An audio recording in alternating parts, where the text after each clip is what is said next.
Okay. It's 7 o'clock or thereabouts in Alaska, and this is Free the People. Tonight we're going to do a quick study on petitions of redress and remonstrance as taught by Chris, Kirk, and John. That is Chris Hallett of eClause LLC, Kirk Pendergrass of Kirk's Law Corner, and John Gentry of We the People versus the 50 states. It's wethepeoplev50.com. So go there and sign up if you want to sue the states or join a large number of petitioners. John's taking a petition into the Supreme Court, I believe. Also, just really quickly, there's an entity that's been created as a result of Executive Order 13781. And that is Donald Trump's executive order on human trafficking. And that entity has been created in Alaska. It's called Task Force Alaska. And you can write to Task Force Alaska at taskforcealaska@protonmail.com. And tonight we're going to go through the thought process that is outlined in the Kirk's Law Corner Educational Series video number 3 out of 8. And you can get this information, and I would say you ought to go get it. You ought to go watch that video. Just go to Kirk's Law Corner on YouTube and look at the first 20 to 30 minutes of that video. We're just going to go through it basically as an outline tonight, and then if people come on and they have questions, then we can have a discussion about it. What have we got? I need to just keep track of. Oh, that's Kirk. I can hear. That one is still on over there, Bill. Might want to go shut that one off, the live show. And that might also help us with streaming. So anyway, one of the things I wanted to talk about this Kirk's Law Corner, the educational series, he recommends that if you're new to this idea of petitions of redress and remonstrance, or you're just new to figuring out how you defend yourself, if you've gotten involved in something, some government agent has come and trespassed your pursuit of happiness or your peaceful enjoyment of your life. They've trespassed upon you by telling you that, they're going to take your children, or they're going to arrest you for this or that or the other, or they're going to take your truck or your car. What's great is to go to that Kirk's Law Corner, go to the educational series and start watching those videos. It's 8 lessons. They're a couple hours a piece, but start there. And it is a pretty good place to start. I like this process on this video, though, because it references things that we know, like the 1787 Constitution, the Bill of Rights, and the state constitutions, the Virginia Declaration of Rights, and the Declaration of Independence. So anyway, these are things. When he's referencing how you do a petition of redress and remonstrance in this video, he's sending you to documents that everybody accepts as being part of our law. So, or, if you realize it, it's our common law, it's our foundational law, it's the fundamental law which cannot be abolished, there can be no rulemaking that abrogates this fundamental law. But before we get into that outline, I just wanted to caution everybody. This is a caution as you go through and do your study. And I'm pretty sure I heard Kirk say this. I know for certain I've heard someone referencing Lincoln as having said this. Whether you love him or hate him, it makes sense. Do not make the arguments that diminish your rights. Make the arguments that are truth and that uphold your rights and allow you to assert your rights and defend your rights. Make the arguments that help you, not the arguments that hurt you or your cause.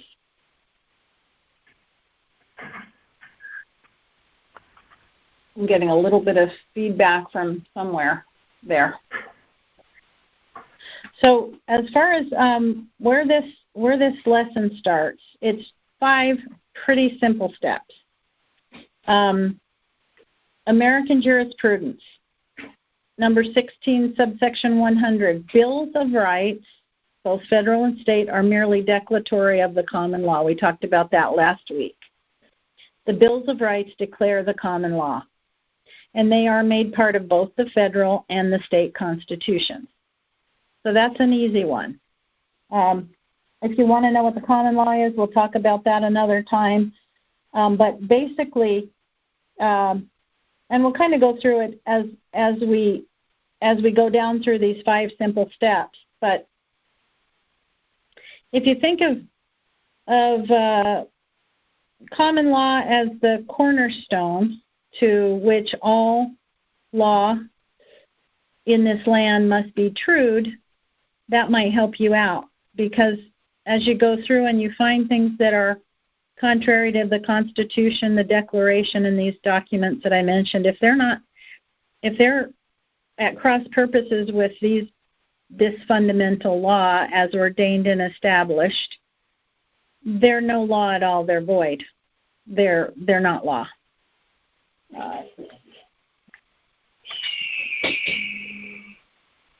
So moving on fairly quickly, and what we're really trying to do here is shorten the learning curve. We're shortening the learning curve that is eClaws LLC, that is Kirk's Law Corner, to the extent that we can, so that people can come up to speed fairly quickly on this. And so what I'm trying to do is go through these videos and start to send the information that you want to start looking at first and build a foundation, and then we'll keep going and building on it. But it should be a fairly simple process. So this is 5 steps to get from how a state is going to operate in the country all the way up to how you put this petition for remonstrance into your state legislature. So you start with Article 4, Section 4 of the Federal Constitution. Okay? So I did of late I sent out a reminder that said, hey, bring your pocket constitution and bring your state constitution with you when you come to the show tonight. So if you've got your state constitution in hand, look up Article 4, Section 4. And it talks about the United States shall guarantee a Republican form of government. Okay? In Alaska, here we are, most of us are in Alaska, so you think about a Republican form of government. Public Law 85-508 is the Statehood Enabling Act. And that also says that Alaska was admitted to the Union on an equal footing as the original states, as all the original states were, and it guarantees a Republican form of government. So going back to that idea, make the arguments that benefit you. Let's go with this argument. Alaska was admitted on an equal footing as the original states. All officers of this state and all persons in positions of public trust, to include OCS workers, commissioners, chief of staff of, say Fairbanks City government, that man or woman, those men and women are all in positions of public trust. So they must take an oath of office to support and defend the Constitution and the Bills of Rights. which are the common law of the people. So Article 4, Section 4, a Republican form of government, and every single officer in the corporation must have an oath of office or basically be operating under somebody who has it, and they must support and defend the Constitution. So that's step one. Step two is the First Amendment. Look at the federal Constitution, your First Amendment right of assembly and petition of redress. We have the right to call the House into assembly for redress of grievances. Congress shall make no law respecting this, and that's in the First Amendment. So that the key here is a huge point in this, petitions of remonstrance. If you look at Chris Hallett's work, petition of remonstrance calls the houses into assembly. You get your petition of remonstrance into the state house, that petition of remonstrance calls both houses of the legislature into assembly. And I think that's the part we've always been, we haven't known this. Okay?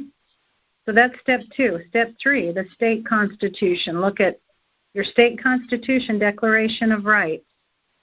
In every state constitution, it's the first article, Article 1. And I looked up Alaska's. Alaska has chopped the First Amendment up into no less than 3, maybe 4. So it's Article 1, Section 1, Article 1, Sections, I think it was 4, 5, and 6, right to speech, right to freedom of religion, and right to peaceable assembly. But because that federal constitution is there and it is the supreme law of the land, in your mind you might want to meld all of those together. Because when you see that your right to freedom of religion, I'm getting an echo, right to freedom of religion and your right to peaceably assemble and your right to redress grievances all come together in one article, what that does is lets you know that these things are all related. It lets you know that you get to practice your religious liberty. That means that you are under common law if you're practicing your religious liberty. So we also have a government foundationally where every officer has to agree to support and defend that idea that they're going to uphold your religious freedom. That's your access to common law and due process of law. So here we're still on step 3, looking at your state constitution, Declaration of Rights, right to assemble, call the legislature, both sides of the legislature into assembly in order for you to redress grievances. That's step 3. Step 4. All political power is vested in the people. In Alaska Constitution, Article 1, Section 2. I think.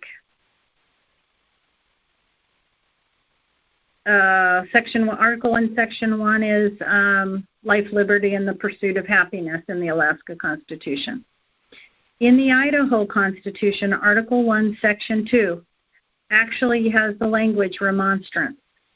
So what that says is no special privileges or immunities shall ever be granted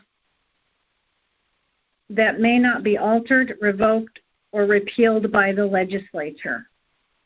Okay, this is also a really big point in this. We're talking about these officers that have sworn an oath to the Constitution. We're talking about OCS workers. We're talking about magistrates on the bench. we're talking about emoluments and emoluments of statutable plunder. Okay, think of somebody who is in a position of power. And this Article 1, Section 2 in the Idaho Constitution, Article 1, Section 2 in the Alaska Constitution talks about all power being vested in the people, and I'm not sure where this reference is. I'm going to have to look for it. I want to double check that this is also in the Article 1, Section 2 of the Idaho Constitution. No special privileges or immunities shall ever be granted that may not be altered, revoked, or repealed by the legislature. The reason step 4, this is such a big point, is that when you call the legislature into session to redress grievances and to petition for remonstrance, you are basically reporting bad actors to the legislature so that this is their opportunity to alter, revoke, and repeal any of the special emoluments that have been granted to these people in positions of power when it's found that they've abused their power. And then the judiciary does not have the jurisdiction to redress our grievances. It is in the states, in the joint session of the legislature. If you go into federal court and file a civil rights complaint, a Rule 42 civil rights complaint, the attorneys will always move to dismiss these complaints for lack of jurisdiction because they know that you're in the wrong place and you're supposed to be redressing grievances in the legislature, not in the courts. So another point that Chris makes, that Chris and Kirk make, and John, is that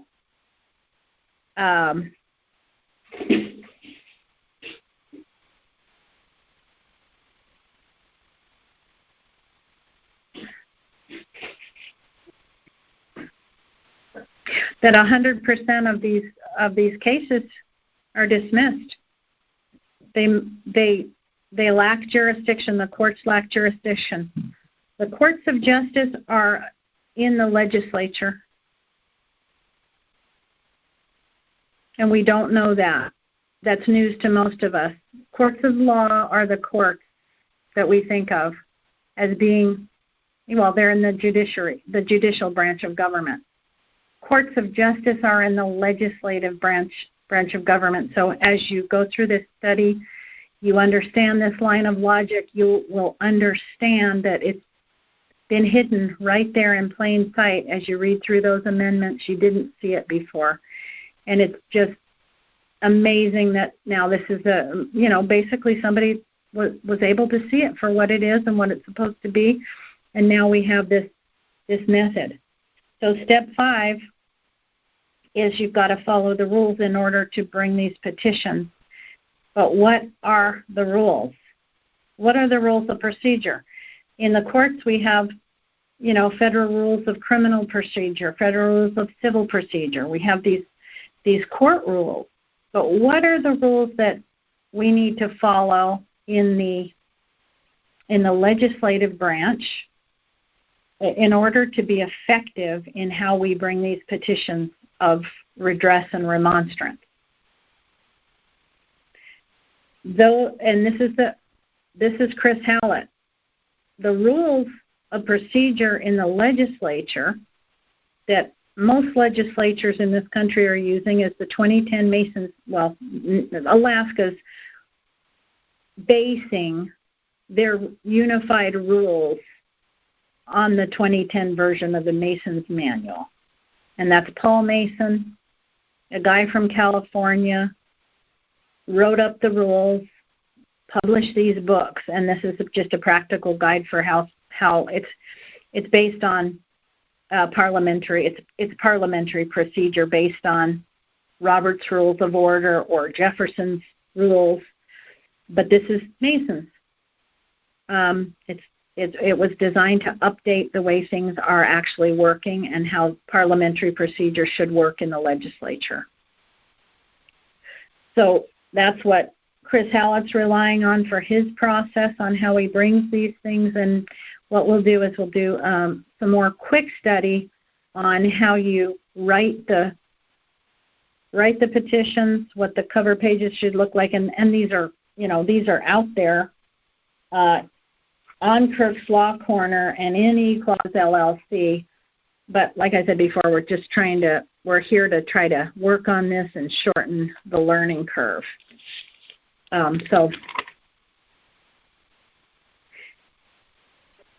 So that's all there is to it. Probably until you start trying to do it. It's going to seem a lot more complicated than that. But that's at least a really, really simple line of logic. And I yield and open the floor for questions. Is there anything you heard in that didn't, that you need clarification on or didn't sound right or?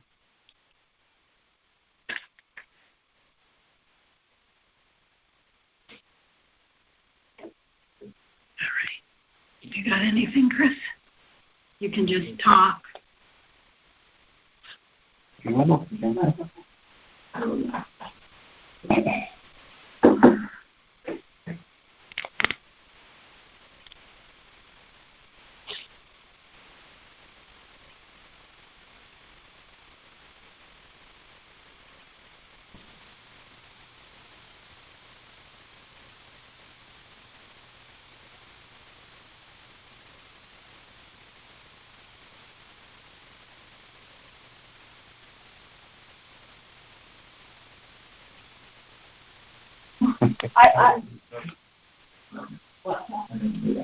I just kept it on the mute. Oh, okay. All right, well, we're going to go home early. Is it on mute? No. Oh, okay. All right. Well, I'll publish the video and we're all done here. Unless anybody's got any questions, we'll sit here for a few minutes. Or if I was cutting in and out or something and we need some kind of we need to go back through any of it again. Is anybody following? Is anybody awake? Are you there? Where did you get find the PDF for the Mason? I didn't find it yet. You didn't find it yet? Okay, I'm no. looking for it. Yeah, I didn't find it. I just heard it on Kirk that it might be on Chris. I don't know if you guys heard that, but Chris asked where we found the PDF online for the Mason's Manual, because the 2010 version, you can order that, if you want to, from the publisher. It's $75, or you can get this 1935 version that will teach you the motions and the main motions and the procedural motions and all these different things. But based on so he's looking for it online, can't find it. So we're going to try to find that so that you don't have to spend $75 in order to be able to write a petition and get this petition of remonstrance into your state. I did call the chief clerk's office. Gus Breton said, call the chief clerk's office. They're the ones that control basically the agenda of the legislature. So I called the Alaska chief clerk's office and I talked to the chief clerk's assistant, and I said, hey, what are the rules and the process for the people directly petitioning the legislature? And I gave her some information about where I thought it was in the Mason's Manual, and she called me back within a couple of hours. And she had talked to the legal department already, and the legal department, I mean, even these guys know. It's not that hard. They even can interpret the First Amendment. They know how to read well enough to know that, yeah, this is a constitutional right and a federal right, they said. So I would assume they mean that if you're a U.S. citizen under the 14th Amendment, then you have this federal right. But I don't feel like we need much more than a constitutional, an antecedent right to, this idea to redress what we've formed. Alaska Constitution, Article 1, subsection 6 is Assembly of Petitions. Okay. Article 1, subsection 6 is Assembly to petition. The right of the people to peaceably to assemble and to petition the government shall never be abridged. It's right here in the state as well. Alaska state as well, followed right up by due process. No person shall be deprived of life, liberty, or property without due process of law. The right of all persons to fair and just treatment in the course of legislative and executive investigation shall not be infringed. Mm-hmm. Yeah.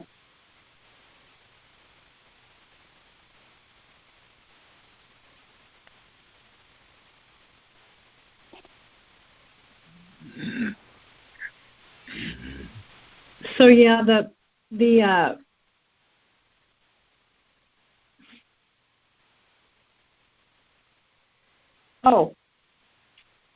John, did you have a comment, John? I'm sorry. Are you talking to me? Yeah. Yeah, go ahead. But you've got to speak up a little. Well, my thoughts, now I got in a little bit late on this, but everything she was saying, was this you speaking or someone else? Maria. Okay. Everything you were saying, I think the evidence is there that no one has been paying attention to those factors over the years. So we can petition them to do that. Can you just speak up just a little more, John, please? Oh, well, maybe I should increase my... Usually it's the other way around, and I'm too loud. I know. Okay. Just a minute, I got my sound thing here, so...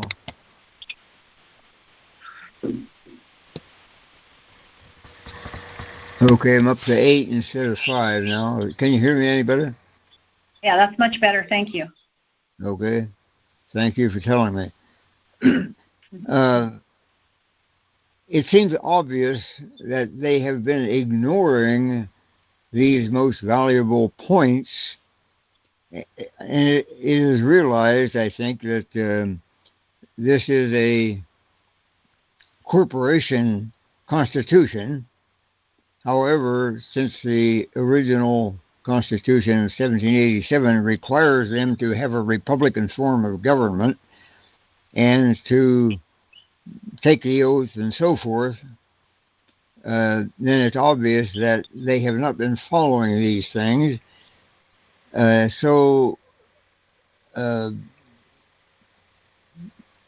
Should we be petitioning them or just pointing out the fact that they have been ignoring them and consider the consequences for having been doing this? Well, go ahead. Oh, I'm sorry. Okay. Yeah. I would just say, as you get into this study, if you do decide to start following and learning what the E-Clause LLC folks are doing and Kirk is doing, and John as well. These guys are doing, it's known as a petition of remonstrance, but as you learn about Chris Hallett, he basically walks in and kicks down the door. And he doesn't ask for a ruling or ask for agreement. He says, this is what it says. This is how it is. This is where you guys, these are the criminal codes in the United States Code that you are way outside of your emolument, your lawful office. And so this is what needs to happen. And so it's really, it's called a petition of remonstrance, but it's not the posture he's taking. So, I talked to Gus about the very same thing, and I think we talked about this originally when we were doing our show from when I was in Memphis.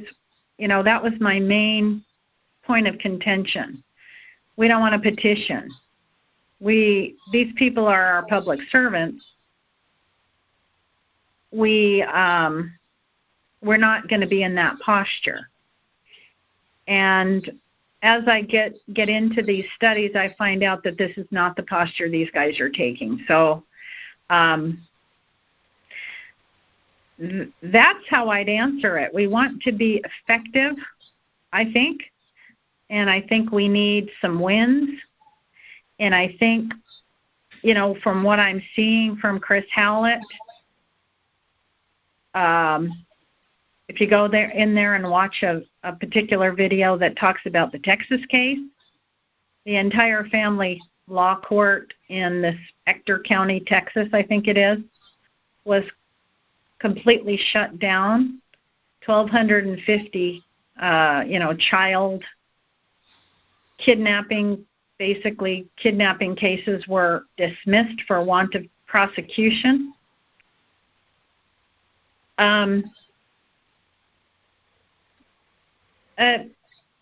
It's effective. It's from the idea that everybody in this country, even the people that are, the inmates that have taken over the asylum, they're dumbed down. They don't know what they're doing. They don't know, many of them don't know they don't have the perspective of what their oath of office requires them to do. So it's from a position of those of us that do understand we're going to redress, and that means we're going to be made whole, and we're going to remonstrate, which means we're going to teach them. It's from a this needs to be fixed, and this is what you need to do to fix it kind of point of view. So in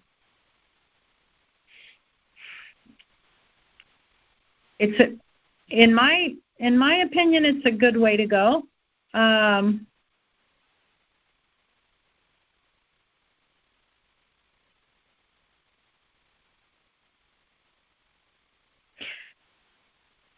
I think this is the way I would have gone naturally if I had not run into Carl Lentz.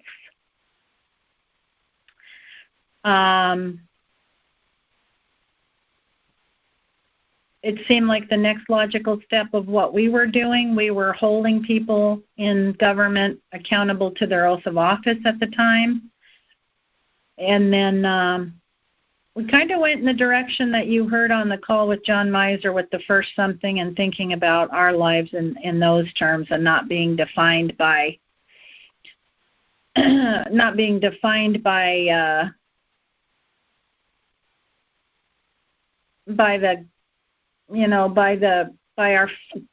our founding fathers. We didn't. We got into a thought process where we weren't taking any kind of definition at all. We were just being man and woman, period.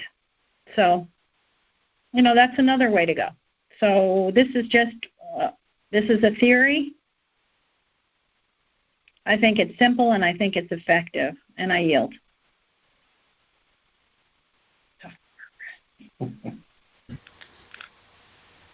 Did you not mention speaking to a clerk of court a little while ago? Chief clerk. The chief clerk of the state of Alaska in the House of Reps. Yep. I see. Yeah, I can give you her phone number. Chief clerk of the House of Reps, yeah. Mm-hmm. Yep, she has her phone number if anybody would be interested to contact. And what is that phone number? Okay. She's pulling up here.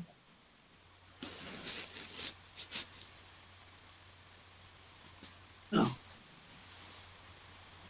Well, the last four is 3866. You do have to call the legislature and put in 3866 is the last four. I don't have the whole number right here. So call up the main legislature number here. We're pulling it up.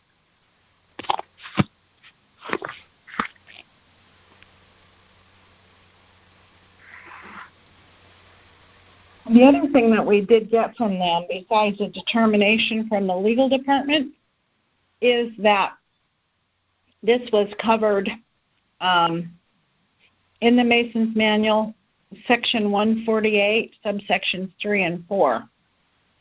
So I mentioned the Mason's Manual to the chief clerk's office, and she immediately pulled that off her bookshelf and said, let me look. And then when she called back, she said, okay, we found the subsection. She also said, so it's Mason's number 148, subsection 3 and 4. Chuck. Hey, Chuck. Hi, just let you know I'm listening. All right, can you mute out *6, and then we'll let you come in a minute. How do I move out? Okay, on your telephone keypad, press *6. Gotcha. When you want to talk again, you do that again. Thank you. Okay, so the phone number for the chief, where is it? You said you had that's 907-465. This is the Senate. Okay, so it's, I'll just give you the number. For the chief clerk's office, the House of Representatives in the Alaska Legislature, 907-465-3866.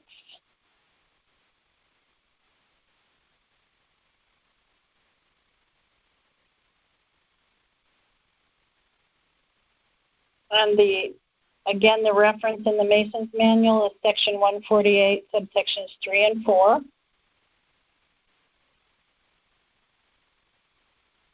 Yeah, 3866 is her assistance number. Okay? And so the legal department said, yes, you have the federal right and the constitutional right to redress. She told me, address your petition to the chief clerk's office, and once the document is received, then they will figure out the process. So I thought that was kind of, that's not really very good. And so instead, what I want to do is write the process and tell them what the process is. And for that, I actually contacted John Gentry, and he gave me a real simple. The process is very, very simple. And it's the same in every legislature. Basically, their parliamentary procedure is the same in all of the legislatures across the country. But number one, you send the petition in. And number two, the title of it is read in the legislature. The body of it is read in the legislature. Then there will be a motion to hear it in committee. The committee will convene and hear the arguments, and then they'll come out of committee and make their recommendation to to a joint session of the House and Senate, I believe is how it works. And then the joint session will vote on it. Now, that was from John Gentry. I'm not sure if that's perfectly aligned with what the 10 rules for convening a quorum say, because from what I understand, the quorum has to hear every argument. They have to, a quorum is a decision-making group, and they have to hear every argument. But we're going to have to, that can be another part of our quick study on this, and as I get the answers, I'll put together a presentation of how that should go. We probably don't want to be, I mean, what we want to know before we attempt this and go after this is that we want to know the full process before somebody starts sending in a petition. So I think it takes a little bit of time to get your arms around it, to figure out what the full process is, and then implement it when the time comes.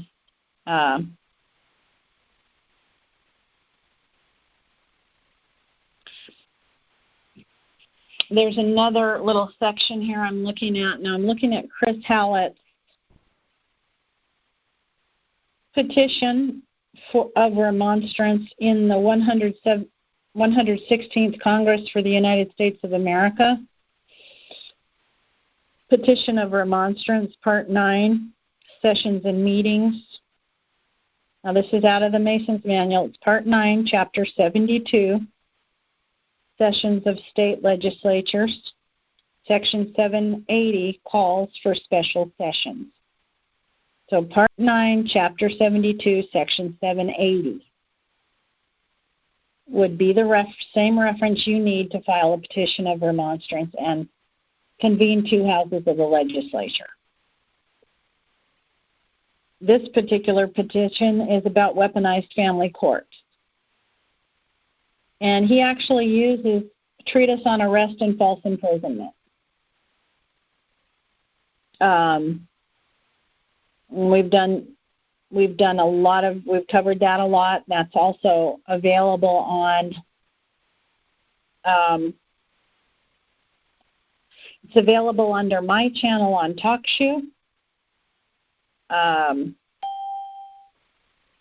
And that is, you go to TalkShoe and you search foundations, and there is an entire show on treatise on arrest and false imprisonment.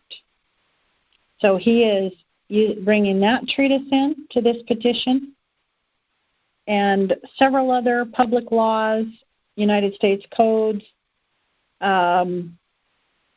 Florida state statutes, people who are KETAM 31 U.S.C. subsection 3730B and C. Those are people who are similarly positioned. Anyway, it really helps to see this as a single document, but he did have this petition of remonstrance in the Congress, and he's having the effect that family law courts are being shut down in various places. And the way this works, it seems, is that if somebody comes after you and makes a claim against you, and you're put in the position of defending it,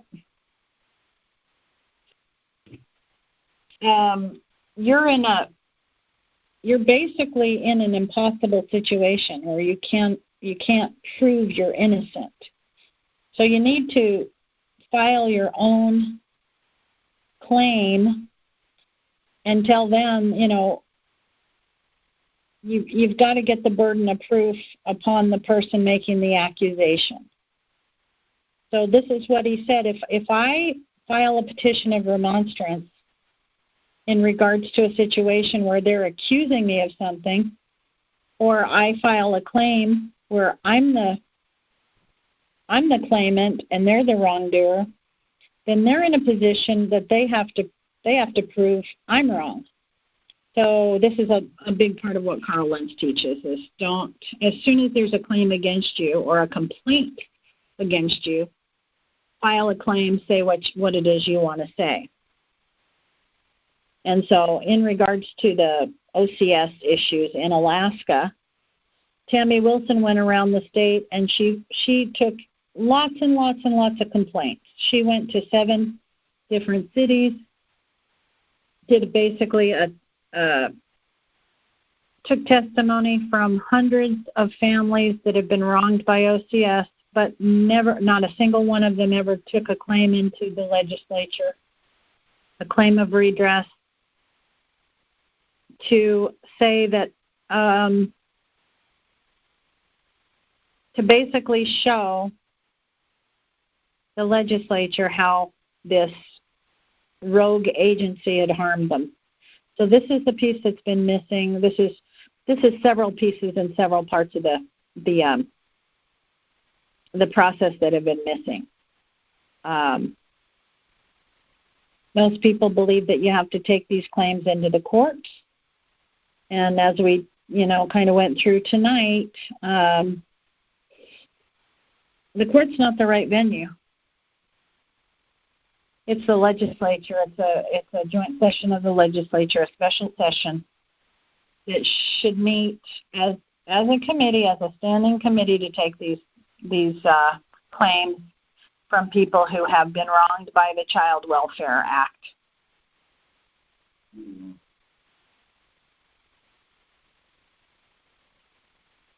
Yeah, Bill said by any wrong, but I don't know. I feel like there should be a committee specific for these people, but the petitions of remonstrance can be for any kind of government agent they're acting outside their oath of office. And I mean that there are so many that there's so many claims in so little time. But you find the most egregious offense against you and redress it, and redress means there might be a money amount attached. Remonstrance just means they need to reform how they're doing things. But what's the largest claim that's been done against you? And what would your redress look like, and what kind of money would be attached to that? That's an interesting question. Okay, I'm going to shut it.